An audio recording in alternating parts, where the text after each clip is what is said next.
So, hello everyone, good evening आप सभी लोगों को। और मैं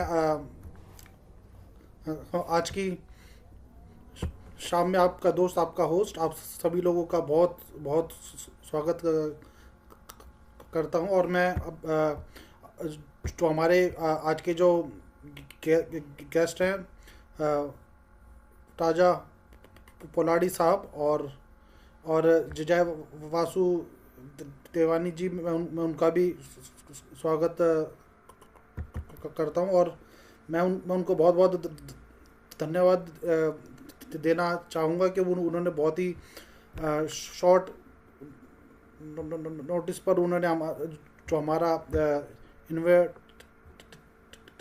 है वो उन्होंने एक्सेप्ट किया। उन्होंने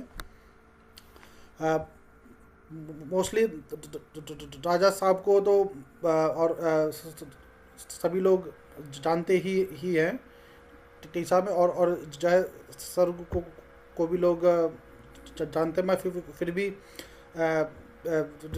रिक्वेस्ट करूँगा कि राजा साहब से कि वो अपना एक इंट्रोडक्शन दे तो हमारे जो नए लोग जो टीसा से जुड़े हुए हैं वो उनको रूबरू होने का चांस मिलेगा। जी सर। राजा साहब। मैं अंग्रेजी में बात करूं, हिंदी में बात करूं, दोनों चलेगा। सर दोनों सर, आप प्लीज़। Okay, so good. मैं आई मीन कभी कभी हिंदी में भी आ सकता हूं, but I am more comfortable with English. Raja Poladi, I have been associated with TISA since 2010. I came to Dehradun, was with Sachin and JP and a few others. And since then, I have been associated, started the Hyderabad self-help group. And otherwise, professionally, after engineering and MBA, I have been mostly on the IT side in the senior leadership positions. I was with Cognizant for a long time. I was a co-founder of an analytics product startup, was the head of India for a digital services company after that. In 2024, I chose to move out of corporate. I undertook some philanthropic activities.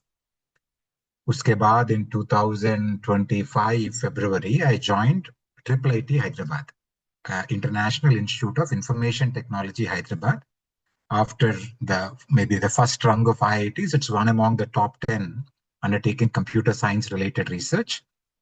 There, I head a Center for Digital Technologies in Healthcare, which focuses on translating or building healthcare solutions by leveraging the latest research and technologies. So that's like it's a quasi-philanthropic activity, not entirely because I'm paid, but it's mostly I'm doing it because I think there is a lot for me to learn, as well as hopefully I'd give back something.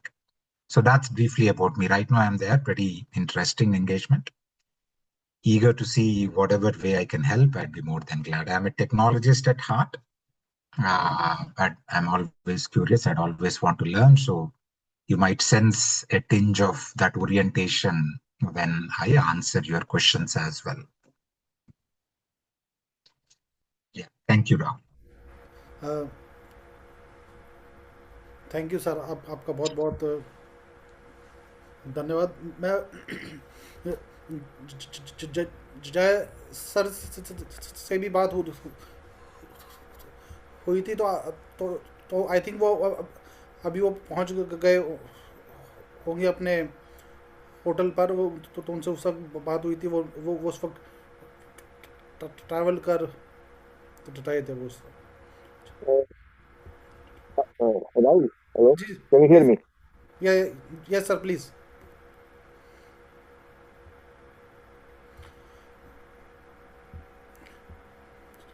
I think अभी भी वो travel ही कर रहे हैं। I think. तो sir Unmute. I, तो I think you should unmute him, no? Because he can't unmute himself. Okay. Just try and unmute him. I thought he was saying something. Yeah, hello. Can you hear me? Yes sir, Yes. Please. तो actually मैं अभी भी बस में हूँ। मेरे को hotel पहुंचने में अभी 20-25 मिनट लगेंगे, but we can continue.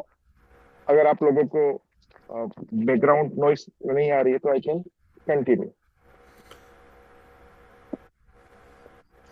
I think कोई बहुत ज़्यादा बैकग्राउंड नॉइज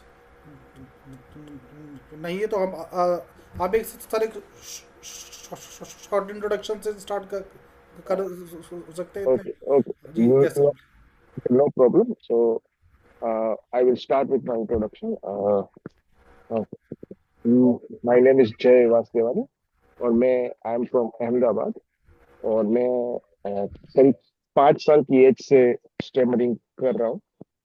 और तीसरा से जुड़े हुए मेरे को अबाउट 2 साल होने वाले हैं।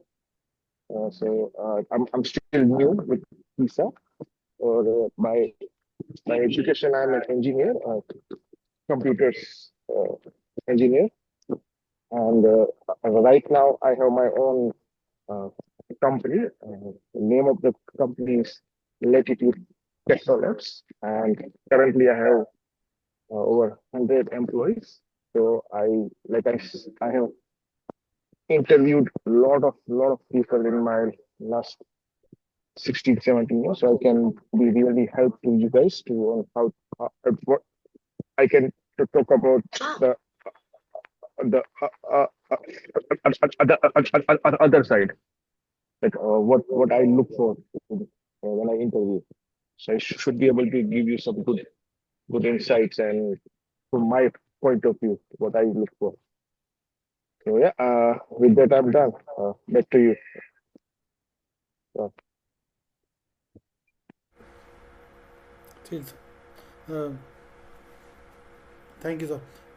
तो एक्चुअली में सर ये जो है टीचर ने अभी कुछ टाइम पहले तक अभी बात चल रही थी कि बहुत सारे जो लोग हैं वो बात कर रहे थे कि उनको जो है मॉक इंटरव्यू में उनको परेशानी, मतलब जो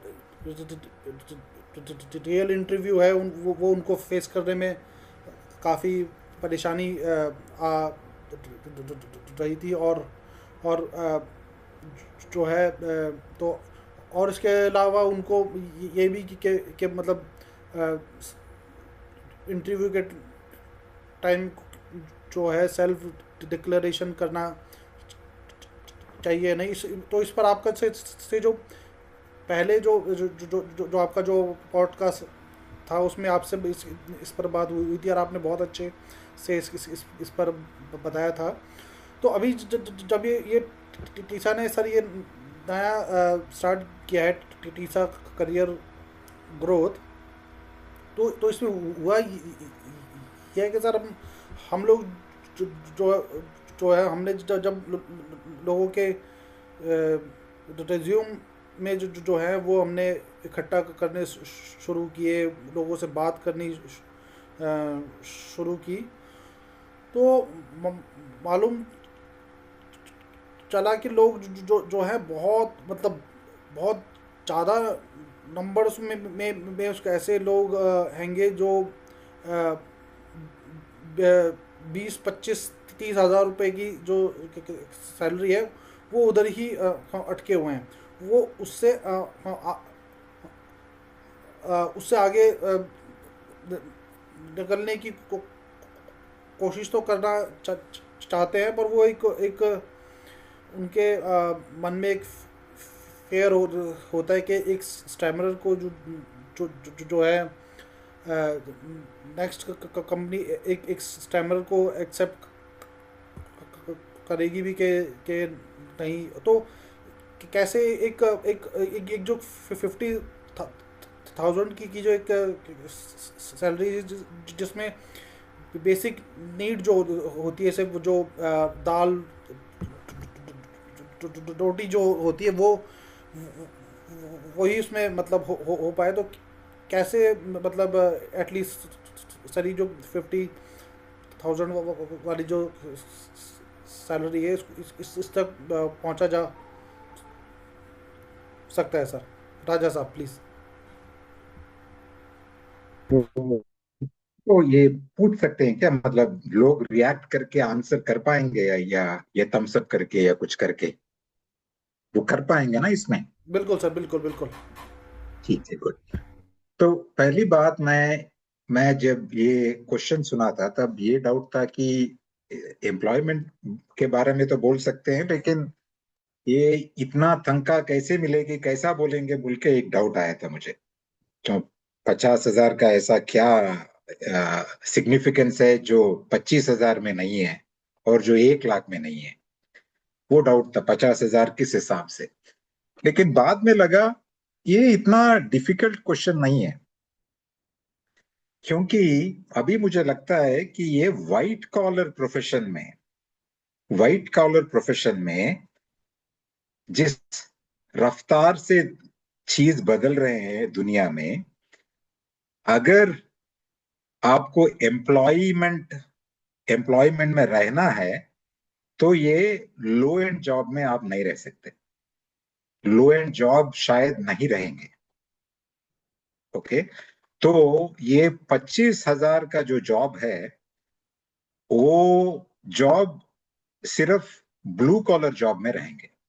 ब्लू कॉलर जॉब माने अगर आप उबर ड्राइवर है तो 25,000 तो उनको मिलता है, या आप फैक्ट्री में काम करोगे तो उनका 25-30 हजार का नौकरी होता है।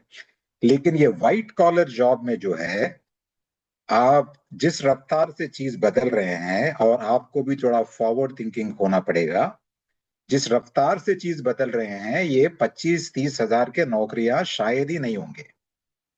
नौकरियां अगर होंगे तो सिर्फ और 50,000 के होंगे, या फिर 80-90 हजार के नौकरी होंगे।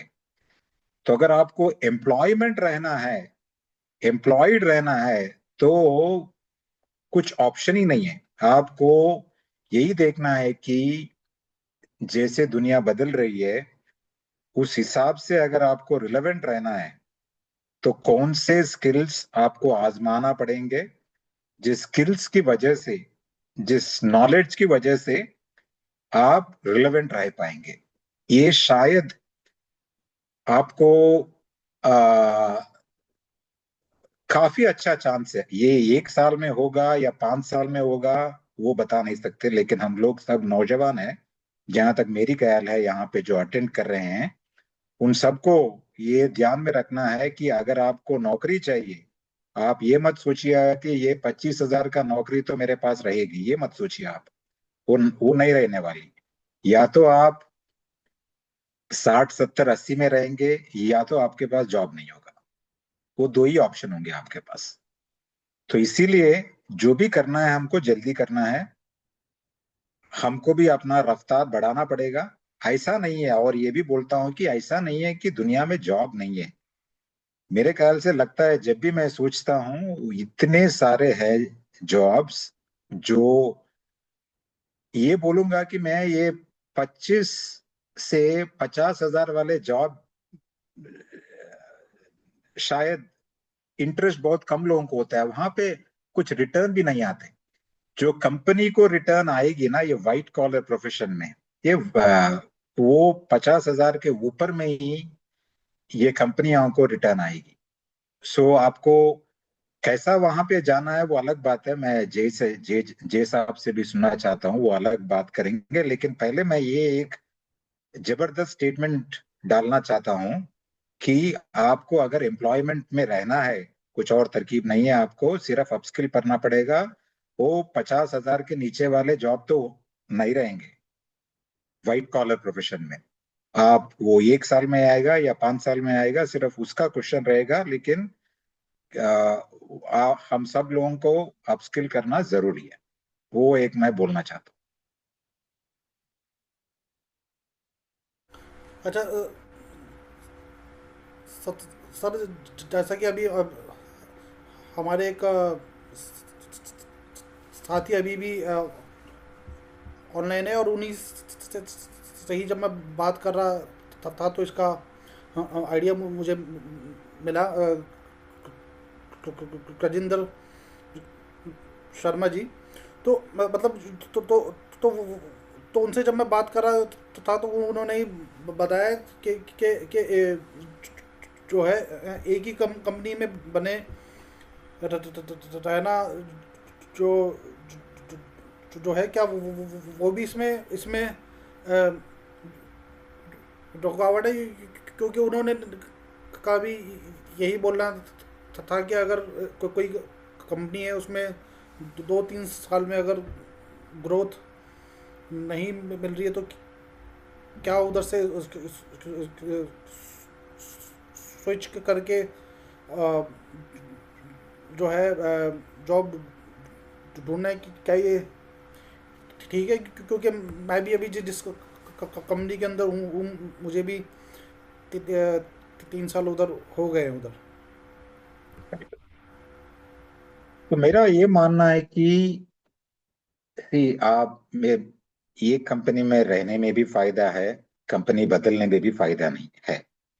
ऐसा नहीं कि ऐसा कोई रूल नहीं है कि आप कंपनी नहीं बदल सकते। आपको ये जानना पड़ेगा कि आप के जो कंट्रीब्यूशन है, आपको आपके जो टैलेंट है, स्किल्स है, उसका मार्केट में कितना वैल्यू है आपको जानना पड़ेगा। मार्केट में क्या उसका जरूरत है कि नहीं है वो आपको मानना पड़ेगा। कभी कभी क्या होता है, अगर एक कंपनी में हम लोग ज्यादा दिन रह जाते हैं तो ऐसा होता है कि हमारा वैल्यू सिर्फ उस कंपनी के अंदर होता है, बाहर नहीं होता है। ये ज्यादा तक मिडिल मैनेजमेंट में होता है, स्पेशली सॉफ्टवेयर में मैं देखा हूँ। ज्यादा तक जो मिडिल मैनेजमेंट में जब आते हैं ना, तो मिडिल मैनेजमेंट में अगर वो कंपनी के बाहर रहोगे तो बाहर जॉब मिलना उतना आसान नहीं होगा, क्योंकि वो स्किल्स का शॉर्टेज नहीं है, बहुत है लोगों के पास। तो अगर वैसा मामला है तो आपको थोड़ा समझदारी से काम लेना होगा, और आपको ये जानना पड़ेगा कि आप कौन सा स्किल आजमाएं जिसकी जरूरत बाहर दुनिया में हो। अगर वो बात नहीं है, अगर आपको लगता है कि डाटा पॉइंट निकालो, आप दोस्त लोग भी होंगे और लोग भी होंगे, अगर आपको लगता है कि कंपनी आपके सही तरीके से आपको पे नहीं कर रहे हैं, दोनों साथ साथ होंगे। या तो कंपनी आपसे सही वर्क नहीं ले पा रही है, आपको यूटिलाइज नहीं कर पा रही है, उसी रीजन होगा जिसकी वजह से कंपनी आपको मार्केट रेट नहीं दे पा रही है। अगर आपको लगता है कि आपके स्किल्स का जरूरत यूसेज सही ढंग से नहीं किया जा रहा है, या आपको लगता है कि आपको पैसे ठीक तरीके से नहीं दिए जा रहे हैं, वो शायद दोनों रिलेटेड है। अगर ये जान लीजिए, अगर क्या वो बात सही है, तो आपको सिर्फ ये ध्यान में रखना है कि बाहर कैसे अपने आप को रिलेवेंट रखना है। आपका हमेशा ये कोशिश रहना चाहिए कि मार्केट में हम रिलेवेंट कैसे रह सके। अगर आप मार्केट में रिलेवेंट रहेंगे तो आपके कंपनी भी आपको रेस्पेक्ट देगी। अगर आपके कंपनी आपको रेस्पेक्ट नहीं देगी तो बाहर वाले भी आपको रेस्पेक्ट देंगे। तो बात ये नहीं है कि ये कंपनी में रहना है या बाहर जाना है, बात ये है कि मार्केट में रिलेवेंट कैसे रहना है। अगर आप मार्केट में रिलेवेंट रहेंगे, जो आपको ठीक लगे वो कर सकते हैं। लेकिन अगर मार्केट में रिलेवेंट नहीं है, तब आपको फ्रस्ट्रेशन मिलेगा कि क्योंकि आप बाहर नहीं जा सकते हैं, और वो कंपनी आपको रेस्पेक्ट भी नहीं देगी, क्योंकि उनको भी मालूम होगा कि आप बाहर कहीं पे जा नहीं पाएंगे। तो आप उसमें फ्रस्ट्रेशन आ जाएगा। तो पहली चीज, पहला क्वेश्चन ये होना चाहिए कि आप मार्केट में रिलेवेंट है कि नहीं। आप उस ढंग से प्रॉब्लम को देखिए। अगर वो प्रॉब्लम, अगर आप अपने आप को मार्केट में रिलेवेंट रखेंगे तो आपके पास ऑप्शन होंगे। यही है, आई मीन अगर ये पॉलिटिकल सिचुएशन में भी देखिए, अगर हम लोग सिर्फ सब लोग, सारी दुनिया जो है, जो यूएस के ऊपर डिपेंडेंट थी, जब तक यूएस के ऊपर डिपेंडेंट थी तब तक यूएस की बात कोई मानना पड़ रहा था। अगर आप दुनिया जो है बाकी तरीके ढूंढना शुरू किया तो यूएस को नीचे उतर के बाकी बाकी सारे देशों का जो भी है पोजीशन मानना पड़ेगा। वही चीज है ये। क्रूड एनालॉजी है, लेकिन पक्का एनालॉजी है, वो वास्तविकता है। आपको ना अ, आप ये मत सोचिए कि ये कंपनी अच्छी काम की है, जो भी है आपको मार्केट में रेलेवेंट रहना है। अभी इस स्टेज में जिस जिस तेजी से, जिस रफ्तार से व्हाइट कॉलर जॉबों में सिचुएशन बदल रही है, आपको पक्का ये मालूम करना पड़ेगा कि मार्केट में रिलेवेंट रहना है। में रिलेवेंट रहने के लिए सिर्फ ये काफी नहीं है कि आप जिस चीज को जानते हैं उसमें आप अपना जोर बढ़ाएं, वो जरूरी है। लेकिन एजिलिटी जो है, आपको ना आजकल क्या होगा, आपको ये भी जानना पड़ेगा कि अगर इस चीज को मार्केट में डिमांड नहीं है, तो कौन सा दूसरी स्किल है जिसको आजमा के आप मार्केट में रिलेवेंट रह सकेंगे। मैं बार बार ये बोल रहा हूं क्योंकि जिस रफ्तार से व्हाइट कॉलर में ये सारे चीज बदल रहे, कोडिंग बहुत कम हो रही है, ये सब सारे चीज हो रहे हैं, लेकिन टाइम लगेंगे। काफी चीजों में हम लोग भी देख रहे हैं, ये इंटर्न्स या लो लेवल लोगों की जरूरत नहीं है। अगर आपको एंट्री लेवल में ना, आपको जो भी है, आपको थोड़ा अजाइल रहना है, मजबूत रहना है, मार्केट में रिलेवेंट रहना है।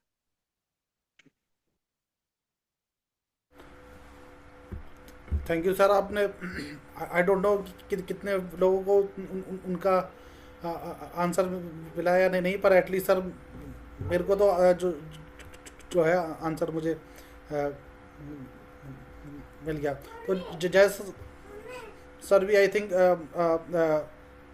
अवेलेबल हो गए हैं, तो सर आप प्लीज़ आप बताइए sir.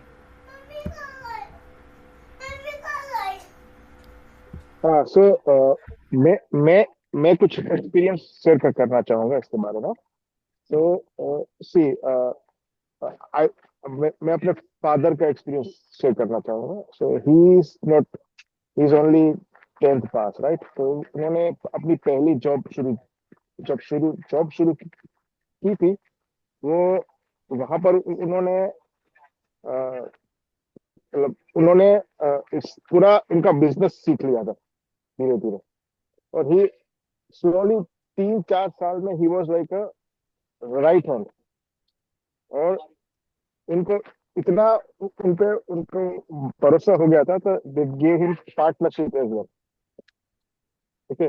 So my my father always says कि see, अगर आपको आपकी सैलरी बढ़ानी है, 25 में से 50 करने हैं, सो आपको आपके सेठ को एक तक कमा के देने पड़ो, तभी आपका सेठ आपको। तो दैट इज व्हाट उन्होंने मेरे को सिखाया है कि you have to also think about more efficient. आप कैसे इफिशिएंट हो वो सोचो। आप करो। और आप जैसे राजा सर ने बोला कि स्किल्स स्किल्स को भी आपको देखना पड़ेगा, क्योंकि salary is by by product of your skills and efficiency. It is not by product of your experience, कितने साल काम किया। ये एक बात याद रखना कि आप कितने इफिशिएंट हैं और कितने स्किल्स से आप काम कर रहे हैं। भले आप 10 साल, कोई 10 साल वाला बंदा होगा, पर आप 3 साल से काम कर रहे हैं, but you become efficient and skillful, आपकी आपकी वैल्यू बढ़ेगी और आपकी सैलरी बढ़ेगी। So always it is a byproduct of your efficiency and your skills. Thank you. The thank you Jai sir. आपने भी बहुत अच्छे से बताया आपने। राज मंसूरी जी ने अपना हैंड रेज किया था उन्होंने, तो वो प्लीज़ अपना क्वेश्चन पूछ सकते हैं प्लीज़। जी। तो मेरा ये क्वेश्चन है कि आज के आधुनिक युग में ए ए आई का जो अ,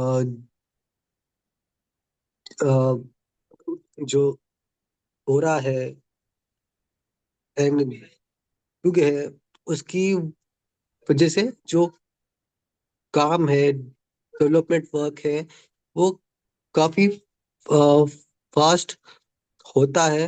एंड एंड पहले के मुकाबले काफी काम फास्ट होता है, प्लस एम्प्लॉयज की रिक्वायरमेंट्स काफी कम है। एंड कंपनी वाले भी अब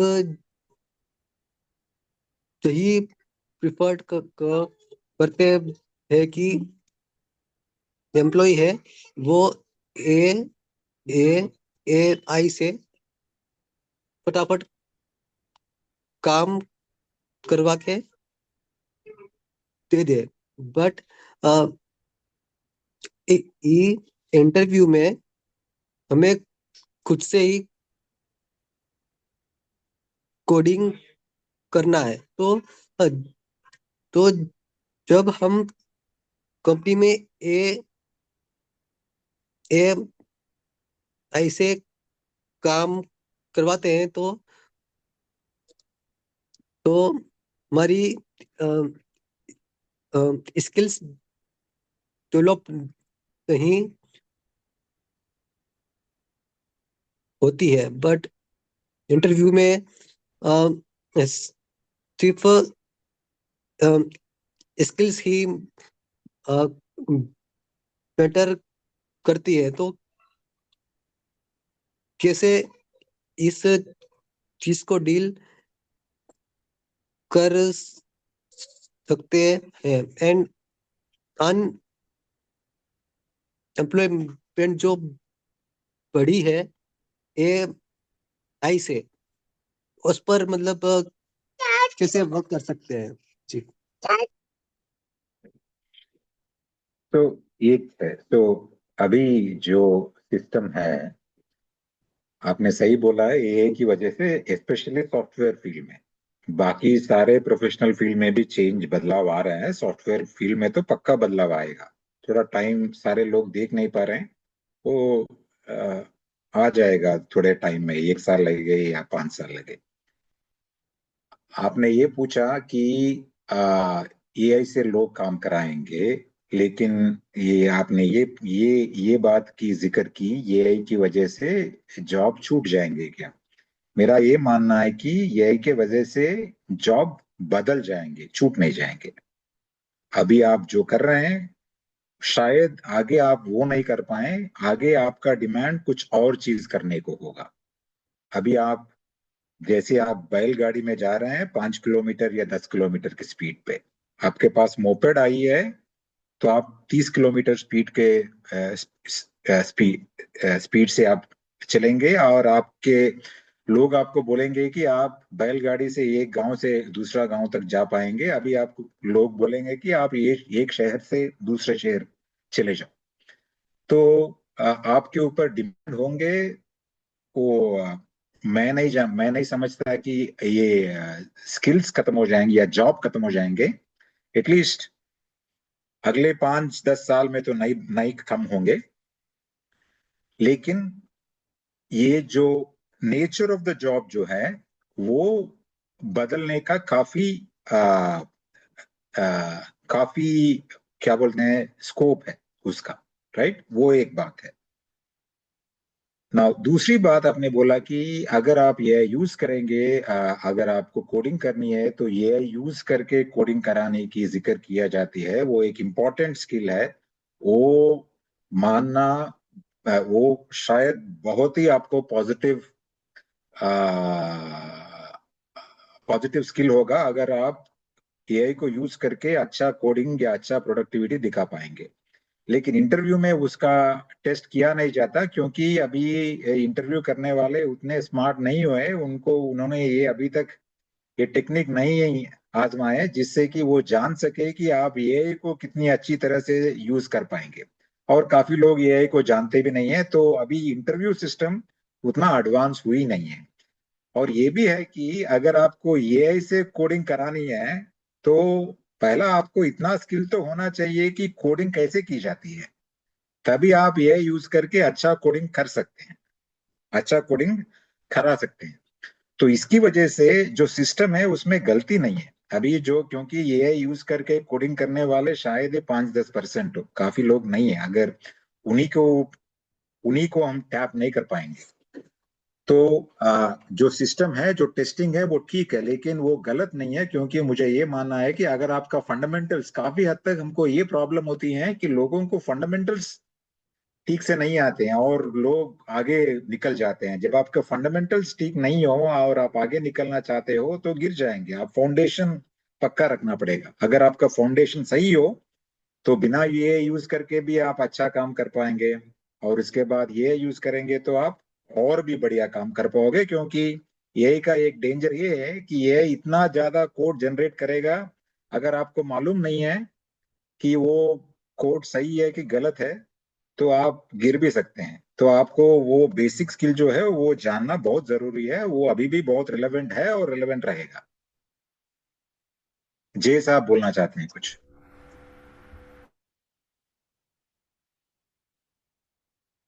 जे जी बोलिए, अनम्यूट करना पड़ेगा उनको शायद। हेलो या सो मैं काफी हद तक राजा जी से सहमत हूँ। राज जी, कोडिंग में क्या है, आपको एआई तो यूज करना ही पड़ेगा।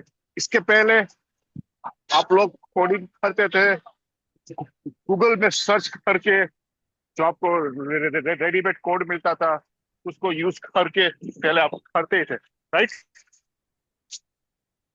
तो ये आपका टाइम, जस्ट सर्च करने में जितना टाइम जाता है, ये आपको वो टाइम आपका सेव करता है। सी मेन मेन मेन स्मार्टनेस है कि उसको आप कैसे यूज करें, कैसे इंटीग्रेट करें। Now it is all about कि मैं अलग अलग सिस्टम्स को कैसे इंटीग्रेट करूँ ना, that will be the job now.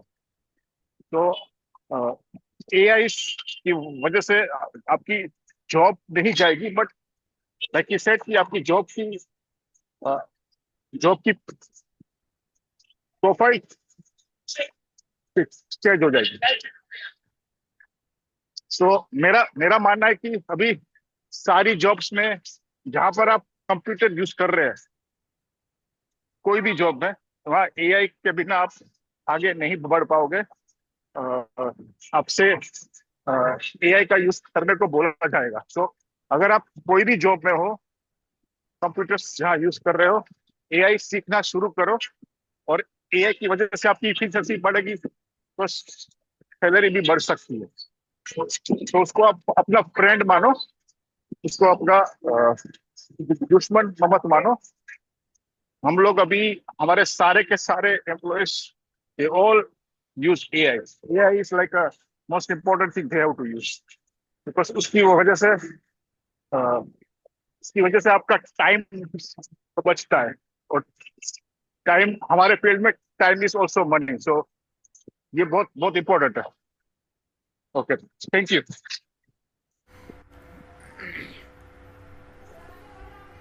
Actually मैं स्मार्ट स्मार्ट गेस्ट को इनवाइट करने का ये बेनिफिट है कि मैं भी अब लोगों से इसी के ही वो बारे में बात करने जा रहा था कि ये जो आजकल जो एआई के बारे में जो जो जो एक एक एक डर बना हुआ है कि एआई आएगा, सबकी जो नौकरियां है उसके ऊपर बात आ जाएगी। तो आपने बहुत अच्छे से पहले से उसको बता दिया, उसके लिए धन्यवाद। हमारे साथी हैं गजेंद्र शर्मा जी, प्लीज जी, Sharma ji please. Yeah, thank you. Yeah, and thank you, Raja sir and Jay sir, for sharing your views. And I totally agree regarding skills. तो इसमें मेरा एक क्वेश्चन है, लाइक हम लोग स्किल के बारे में बात करते हैं, बिल्कुल सही है। But in a corporate, it's a truth with skills.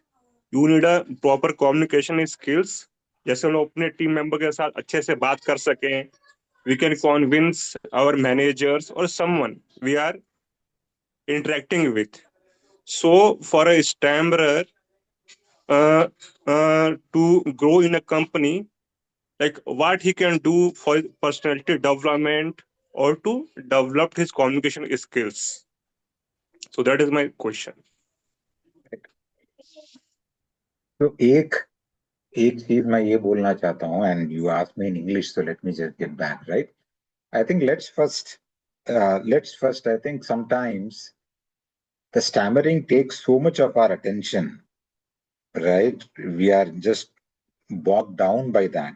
We do not focus on other things and other ways of making an impression, and more than impression, other ways of contributing for the cause and the job. Okay. I think so. No matter whether there is an importance or not, I think it's probably generally true that we give a lot more importance to communication than we should, or a lot more importance to our disability, the problems that we have, than we should, not to communication, right? So first is that let's keep our focus a little away from that, because there are so many other ways in which we would be relevant, we'll contribute, we can make a difference. And those are no less important. So let's not only kind of this thing that whatever that the disadvantage, if I were to call it that way, let's not assume that that deserves more weight than, I mean, we tend to give it more weight than it deserves. Okay, let's be conscious of that. Number two is that forget about the people who stammer. Even when I look at other people, there are some people who are extremely good at conveying a point. They're extremely good communicators, extremely good orators. And there are a lot of people who are not quite so, who don't make an impression, with their speech, who don't make an impression with how they communicate. But the organization, quite a lot of times, even at the top management, you would always find enough people like those who the organization depends upon, and they earn a great deal of respect from all the people around. So it is not essential that communication alone is required, or communication is essential ingredient for us to make progress, right? Point number one, let's not give more weightage to our disability, because as we tend to give, let's discount the tendency that we are prone to, and let's acknowledge that you don't have to make a great impression to be relevant, to contribute, and all of that. And number three is also, right, communication and fluency are different things. Sometimes we tend to mix up. There are a lot of ways in which you can effectively make a point without having to be very smooth or creating a great impression. It could happen through your written communication as well. Now, it's not anywhere less. Now, if anything, as compared to the past, we are in a better situation because written communication takes a good portion of our communication. People tend to look at you, respect you, not only based upon how you speak, but they also respect you based upon how you respond over mails, over WhatsApp, in groups, and other cases. So let's not relate communication only with oral fluency. Communication is beyond that. And as I've said, point number two, there are enough examples, if you look around, who may not be very fluent, very smooth, but they would have made rapid progress. Let's take those as examples for ensuring that, for giving us confidence that, we have enough ways to make an impression and we can communicate effectively, because communication is not same as oral fluency, because it includes listening skills, it includes writing skills, It includes conveying a message effectively, and it also includes believing in ourselves to be able to create that impression, or to be more than impression, to be able to accomplish the task. So those are a few points that I can think of. And you can ask me if I have not answered anything specific, but I think Jay also wanted to answer, so let's give him that chance. Jay sir, please. You have to unmute him, I think. Hello. Yes. Okay. Hello. So basically, like when I said skills, उसमें वो communication skill आ गया है, आ गया. And like Raja sir said कि communication is not like हम लोगों का मानना है कि communication में सिर्फ बात करना. It's not like that. अगर आप मान लो कि you are a part of a team, आपको आपकी टीम मीटिंग हो रही है. टीम मीटिंग में आपने नोट्स बनाए, आपको क्या टास्क करना है, ये सब आपने लिखा और बाद में आपके मैनेजर से रिकैप किया, तो वो ये भी एक तरह की कम्युनिकेशन है कि आपके मैनेजर को लगेगा अरे ग्रेट, ही वो this guy was actually meeting में वो सुन रहा था, नोट्स भी लिया, दिस इज अ रिलायबल गाय. तो ये एक्स्ट्रा स्किल आप ये कोई सिखाता नहीं है, बट ये कर सकते हैं आप. सिमिलरली अगर आपको कोई टास्क दिया गया है और आप थोड़ा उसमें डिले है, राइट? देखो ये चीज मेरी कंपनी में बहुत एम्प्लॉइज के साथ होती है. वो उसका स्टेमरिंग से कोई मतलब नहीं है, even they are not good communicators, बराबर. तो वो उसका स्टेमरिंग से कोई मतलब नहीं है. ये हम लोग पता नहीं किस रीजन से we do not want to talk about it. So simple example है कि आपको कुछ टास्क दिया है और आपने बोला, आपने खुद ही कमिट किया है कि मैं ये task end of the day कर दूंगा, बराबर. अभी आपको लग रहा है कि यार कुछ मैं फंस गया हूं, ये टास्क नहीं होगा, आई नीड मोर टाइम. तो काफी लोग क्या करते हैं, दिन के एंड में जाके बोलते हैं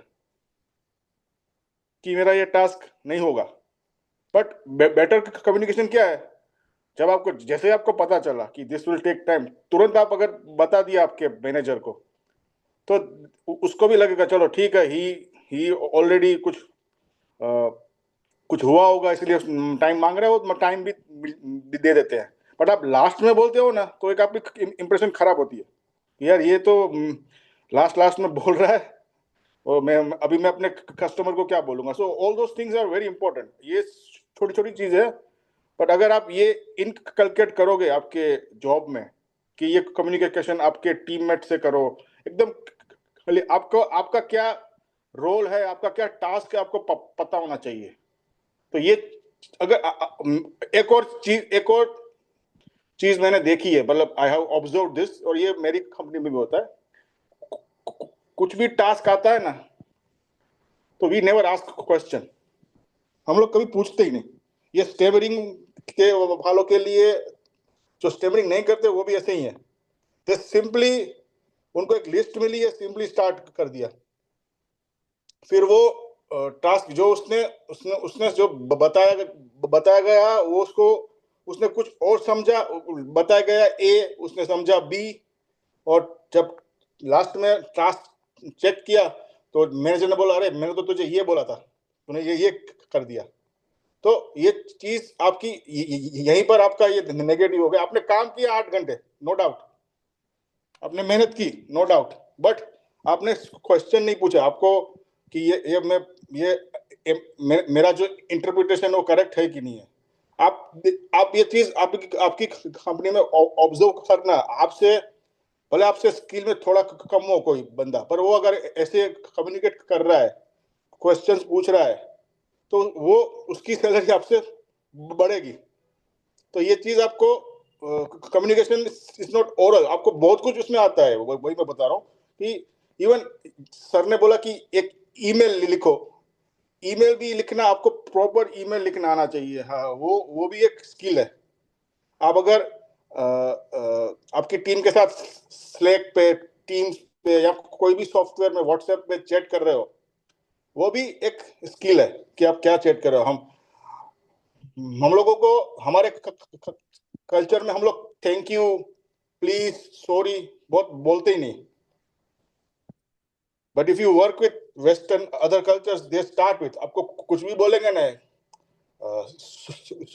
sorry can I ask you question, ऐसा बोलेंगे, ऐसे ही शुरू करेंगे। तो अपनी ये लैंग्वेज नहीं है। बट ये अगर आप ये सब यूज करना शुरू करोगे आपके कलीग के साथ, आपके बॉस के साथ, आपके कस्टमर्स के साथ, तो ऑटोमेटिकली वो एक पॉजिटिव इम्पैक्ट होता है।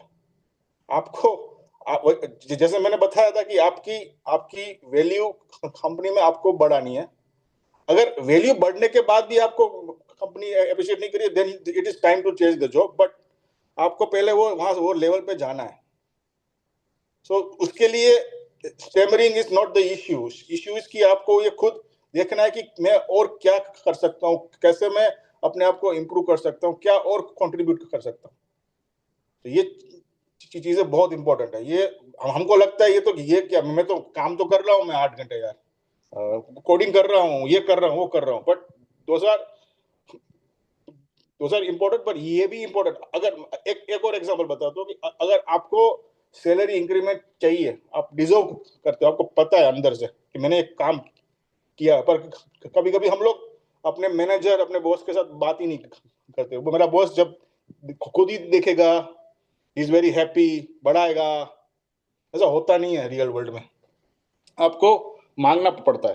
तो you have to go to your boss and explain कि मैं पिछले 6 मंथ्स, 1 साल से ये काम कर रहा हूँ, you also can see the progress and I have been able to add the value. तो फिर देन यू कैन पुट कि sir now if you can we talk about my increment. तो वो तब आप ये इस तरह से आप बोलोगे तो 99% सामने वाला आपको बोलेगा हाँ sure let's talk.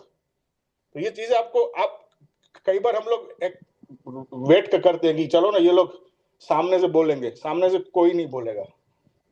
So you have to be proactive, और ये भी एक स्किल है proactive. So this is all about skills. आपको ये अलग अलग स्किल्स सीख गए तो आपको कोई नहीं रोक सकता है। आप स्टैमरिंग का आप एक बहाना बना के इसको एक सीलिंग नहीं बना सकते। आपको ये सब स्किल्स ऐड करनी पड़ेगी। Thank you. Yeah, true. Thank you, sir. And thank you both for sharing. And yeah, that's right. Generally, like हम जो काम करते हैं, like we have to show what we have done with the leaders, so that will really help us. Yeah, I agree. Thank you. Thank you. तो मैं एक बार उनके राजा साहब के बारे में एक बात बताना चाहूँगा। मैं उनको मिला फर्स्ट टाइम जयपुर एनसी में। तो मैं जब पानी की बॉटल भर रहा था तो एक जो उसका आवाज़ है वो माइक पर आई, काफ़ी भारी और दमदार आवाज़। तो सर जो है मुझे ये जानना था कि आप इसके लिए आप क्या मतलब कुछ एक्सरसाइज करते हैं सर, या जो वॉइस आपकी जो है उसके लिए भी कुछ आई नो ये इससे रिलेवेंट नहीं है, पर मैंने मतलब ये मेरा फर्स्ट टाइम का जब मैं आपसे मिला था, ये उस टाइम का एक्सपीरियंस है। तो मैं आपके साथ मुझे लगा कि मुझे शेयर करना चाहिए सर। Thank you. वो सुना था मैं एक्चुअली, ये जब मेरा मन में ये था, ये पहली बार मैं सुना था जब मैं बॉम्बे में काम कर रहा था। 24 इयर्स का कुछ था मैं, तब मैं सोचता था कि मैं स्टैमरिंग करता हूँ। मेरा ख्याल में तो वही था। अभी थोड़ा अलग है सिचुएशन, तब थोड़ा ज्यादा था, जूनियर भी था और जो भी है। तो मेरा मानना तो सिर्फ ये वही था, लेकिन कभी एक सीनियर आदमी ने बोला कि तुम्हारा बास वॉइस एकदम अच्छा है, तुम डबिंग में चले जाओ। तब लगा कि बॉस कुछ, I mean I should feel proud about some asset sometimes we ignore. whatever we have, we only look at other things. So that was the realization. Thank you for noticing and complimenting.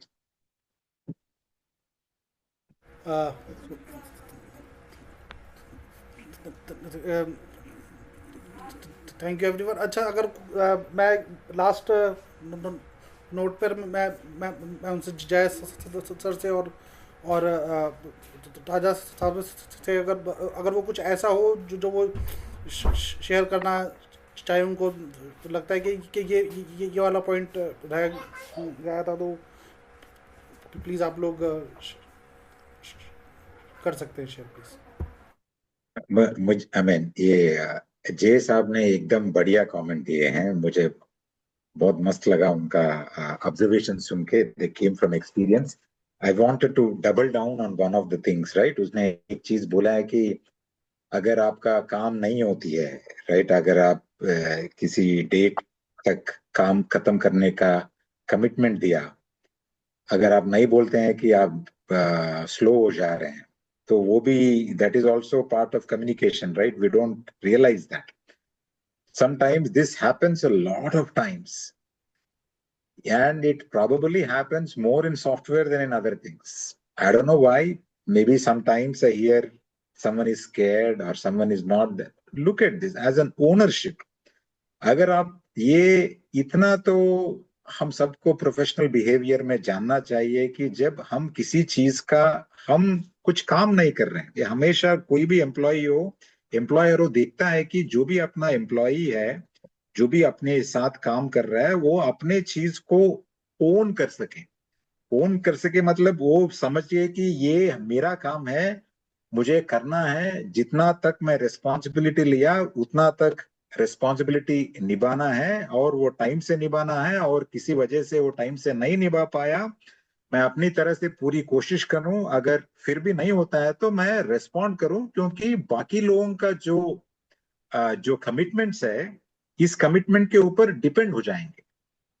तो उसकी वजह से वो ownership जो है बहुत जरूरी है। वो भी जब हम लोग ये फीडबैक देते हैं लोगों को, आपका कम्युनिकेशन सही है नहीं है, ये सब वो फीडबैक फॉर्म में फिलअप करते हैं हम लोग।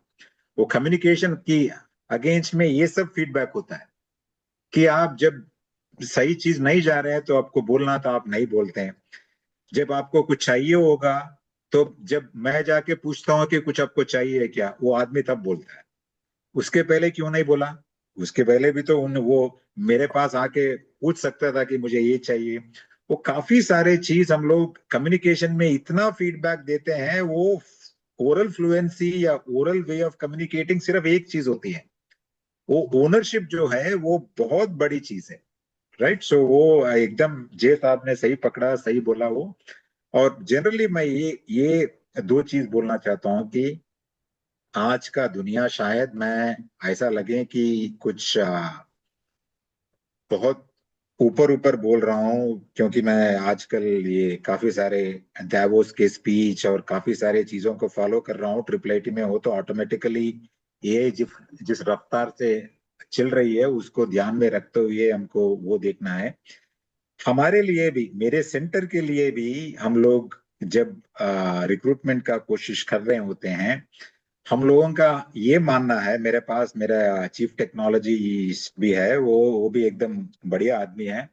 हम लोगों को ये मानना है कि बॉस, ये लो एंड में हम लोग हायर करने में बहुत प्रॉब्लम हो रही है। लोगों के पास ओनरशिप नहीं होता है, फिर वो लोग ये टाइम से आते नहीं है। हम लोग सिर्फ एआई एजेंट को यूज करेंगे, हम लोग लोअर एंड में हायर नहीं करेंगे, हम लोगों को ये मानना है।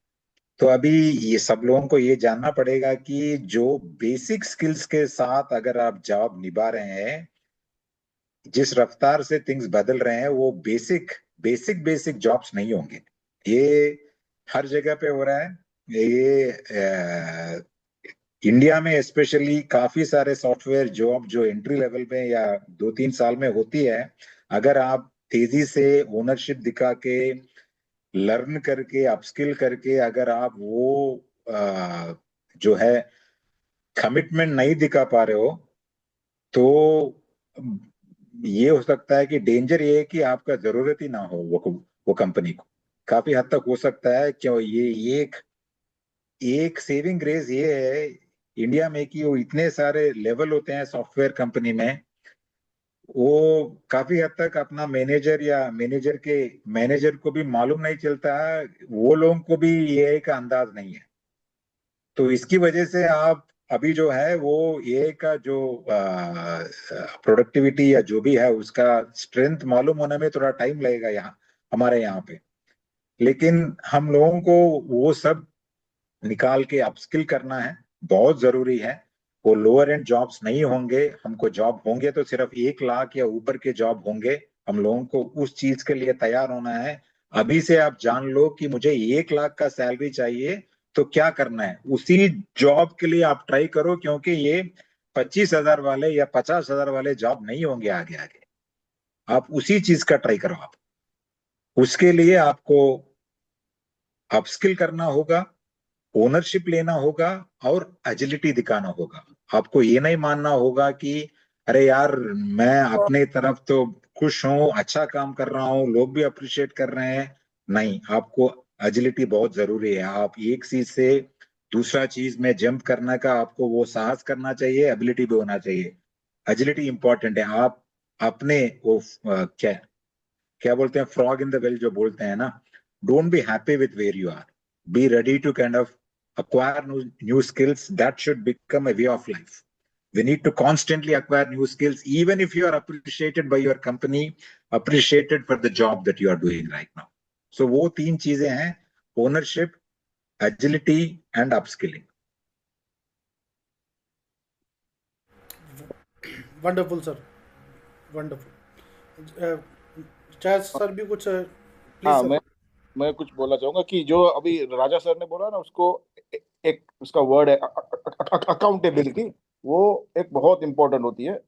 कोई भी काम कर रहे हो आप, अगर आप अकाउंटेबल नहीं हो आप खुद के वर्क के लिए, तो वो फिर आप आगे नहीं बढ़ पाओगे। और मैं आपको देखो, मैं आपको मैं एक एग्जांपल देता हूँ। एक टैक्सी मेरा एक रिलाय मेरे को कभी भी एयरपोर्ट जाना होता है ना, तो I call up my taxi driver. एक ही बंदा है, आई डोंट यूज उबर ओला, बराबर। तो वो बंदा जो है taxi driver, not that educated, but वो बहुत ही अकाउंटेबल है। जो टाइम बोलता है वो टाइम पे आता है। अगर वो नहीं आ पाता है तो किसी और को भेजता है। उसके उसका फोन हमेशा चालू ही होता है। मेरे सिवाय उसके एट मिनिमम 100-200 कस्टमर होंगे, और दे ऑल कोई ऐप नहीं यूज करता है। Everything happens on phone call, WhatsApp पर। वो कभी भी किसी मिस नहीं करता है, और उसकी वजह से he is earning lot of money. उसके पास 4 फ्लैट है। So you can see how है टैक्सी ड्राइवर, और आप पर he is very very accountable. तो ये चीज बहुत ही इंपॉर्टेंट होती है, क्योंकि लोगों को वही, अगर आप देखो आपने कोई मिस्टेक की है, if you accept your mistake that's fine, तो आप वो अकाउंटेबल है। अगर आप मीटिंग में लेट आने वाले हैं, लेट है, पंचर हो गया, तो अपन कुछ हम लोग कभी बोलते ही नहीं है मैनेजर को। जब हमको सामने से फोन आता है तो बोलते हैं अरे सर मैं तो यहाँ फंस गया हूँ। तो वो अकाउंटेबिलिटी लाना शुरू करोगे ना, तो बहुत कुछ इंप्रूवमेंट आ जाएगा। आपको खुद ही पता चलेगा कि मैं कहाँ पर हूँ और what I need to do. अगर आप 3 साल से एक जॉब पे हो और आपको लग रहा है कि मेरा कोई यहाँ पर ग्रोथ नहीं है, तो आपको पहले सेल्फ एनालिसिस करना पड़ेगा। स्वॉट, आपका खुद का स्वॉट एनालिसिस करना पड़ेगा। मेरी स्ट्रेंथ क्या है, मेरी वीकनेस क्या है। तो वो चीज़ बहुत इंपॉर्टेंट है। और अगर आप देखोगे ना, तो कुल मिला के इश्यू वही होगा कि आपकी कंपनी में वैल्यू नहीं ऐड कर रहे हो, या आपकी कंपनी को लग रहा है कि इससे ज्यादा इसकी कोई वैल्यू नहीं है। अगर मैं इसको निकाल दूंगा तो मैं किसी और को हायर करूंगा, मेरे को मिल जाएगा। तो ये चीज आपको देखना है कि आप कितनी वैल्यू ऐड कर सकते हो आपकी कंपनी के लिए। और अगर मैंने जैसे बोला कि अगर आप वैल्यू ऐड कर रहे हो, आपके हिसाब से अच्छा काम कर रहे हो, तो आपको बात करनी पड़ेगी आपके बॉस से। अगर बात करने के बाद भी नहीं होता है, then it is time for you to look for another job. तो आपकी वहां वैल्यू नहीं है। So it is all about, again कुल मिला के वही आया, स्किल्स, अकाउंटेबिलिटी और कम्युनिकेशन, ये सभी है मेन। और तो कुछ रॉकेट साइंस नहीं है ना, कुछ ऐसा कि है ही नहीं। और जैसे मैंने बोला कि एक्सपीरियंस, आपने 3 साल ऑफिस में जा रहे हो 9 to 5, वो एक्सपीरियंस नहीं है। एक्सपीरियंस है कि आपने 3 साल में क्या वैल्यू ऐड की, क्या आपने स्किल्स सीखी, और आपने क्या प्रॉब्लम्स सोल्व किए, आप कितने इफिशिएंट हो। देखो मैं यूएसए में रहा हूँ। I work with many software developers in Europe, UK, हर जगह से मैंने काम किया, हर जगह के लोगों के साथ मैंने काम किया है। और मेन चीज वही है, वो लोग भी 8 घंटे काम करते हैं, हम लोग भी 8 घंटे काम करते हैं।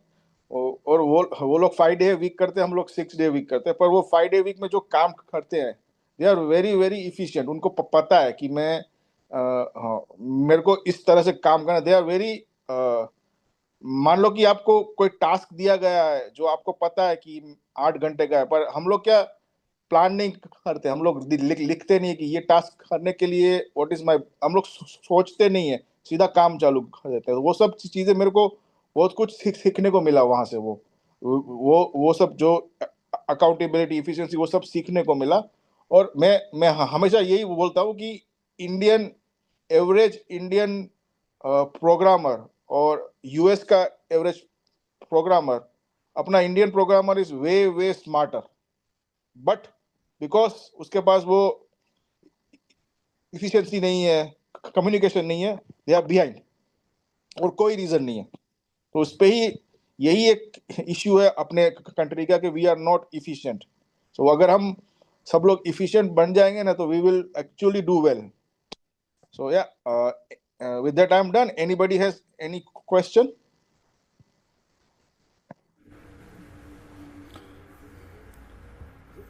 हेलो सर, आपने और राजा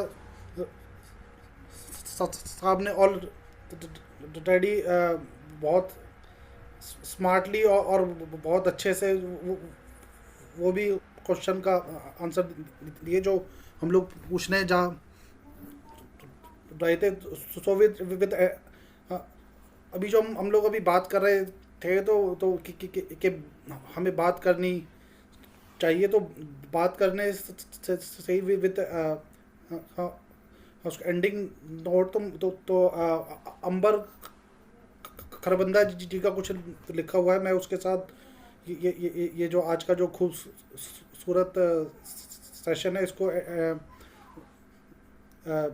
जो हमारे गेस्ट हैं उनसे चाहूँगा कि इसको एंड करने की आज्ञा दे।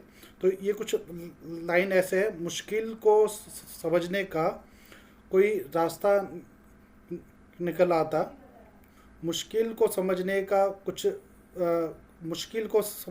कोई रास्ता निकल आता। तुम बात तो करते, कोई रास्ता निकल आता। अच्छा हुआ परखा नहीं अंबर को किसी ने, अच्छा हुआ परखा नहीं अंबर को किसी ने। क्या जानिए क्या शख्स था और कैसा